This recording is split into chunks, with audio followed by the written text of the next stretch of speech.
আমার স্বামী একজন হুজুর মানুষ, কখনো ভাবিনি আমার হুজুর টাইপের কারোর সঙ্গে বিয়ে হবে। আমার ইচ্ছা না থাকা সত্ত্বেও পরিবারের চাপে বিয়ের পিঁড়িতে বসতে হলো। আমি মডার্ন মেয়ে, আর বিয়ে করব কিনা একজন হুজুরকে ভাবতেই কেমন যেন সংকোচ বোধ হচ্ছিল। এমনিতেই বিয়ে করতে ইচ্ছে করছিল না, তাতে আবার এক বান্ধবী এসে বলল, কি রে রিয়া, তুই হুজুরকে বিয়ে করলি আর পাত্র খুঁজে পাসনি? আরেক ভাবি এসে কানে ফিস ফিস করে বলল, তোর বোরের তো সারা মুখে দাড়ি, কিস করবি কোথায়? এইসব শুনে খুবই বিরক্ত লাগছিল।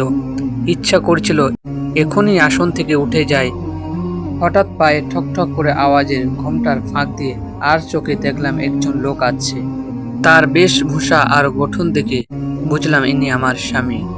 অনিচ্ছায় সত্ত্বেও উঠে গিয়ে গায়ে হাত দিয়ে সালাম করলাম। থাক থাক বলে আমার বাহুতে হাত দিয়ে তুলে বিছানায় বসালো আর বলল, তোমার নাম কি? খুব ইচ্ছা করছিল বলতে আমার নাম, না জেনেই আমাকে বিয়ে করছেন। বললাম, রিয়া। সুন্দর নাম, কিন্তু তুমি কি জানো রিয়া নামের অর্থ কি? মেজাজটা খারাপ হওয়ার উপক্রম। বললাম, না। শোনো, আরবিতে রিয়া শব্দের অর্থ অহংকার, লোক দেখানো আর মানুষকে যে জিনিসগুলো ধ্বংস করে দেয় তার মধ্যে রিয়া অন্যতম। তাই আজ থেকে আমি তোমাকে মিম বলে ডাকবো না। আর মেজাজটা ঠিক রাখতে পারছি না। বাসর রাত্রে আমার স্বামী আমাকে অর্থ শেখাচ্ছে। কারো মাথা ঠিক থাকার কথা। একটু বিরক্ত সুরে বললাম, আপনার যেটা ভালো লাগে সেটাই ডাকিয়েন। বুঝতে পারছে মনে হয়। বলল, তোমার মনে হয় খারাপ লাগছে, তুমি ঘুমিয়ে পড়ো। ঘুম ভাঙলো গুন গুন আওয়াজে। কান খাড়া করে আওয়াজটা শুনতে চেষ্টা করলাম। বুঝলাম কেউ কোরআন পড়ছে। তাকিয়ে দেখলাম আমার স্বামী, আর সুমধুর কণ্ঠে কোরআন তেলাওয়াত শুনতে ভালোই লাগছিল। তাই একটু উঠে বসলাম।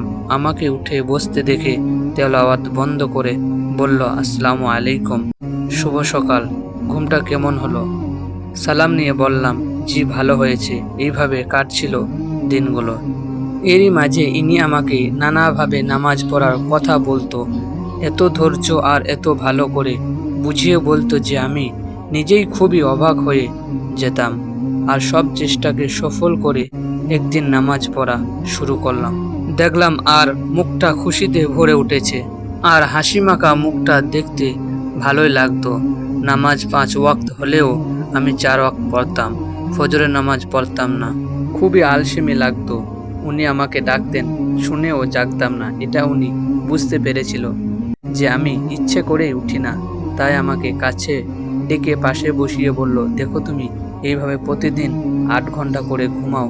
দিনের 3 ভাগের 1 ভাগ তুমি ঘুমিয়ে কাটাচ্ছ। যদি তোমার আয়ুকাল 60 বছর হয়, তাহলে তুমি 3 ভাগের 1 ভাগ মানে 20 বছর ঘুমিয়ে কাটাচ্ছ।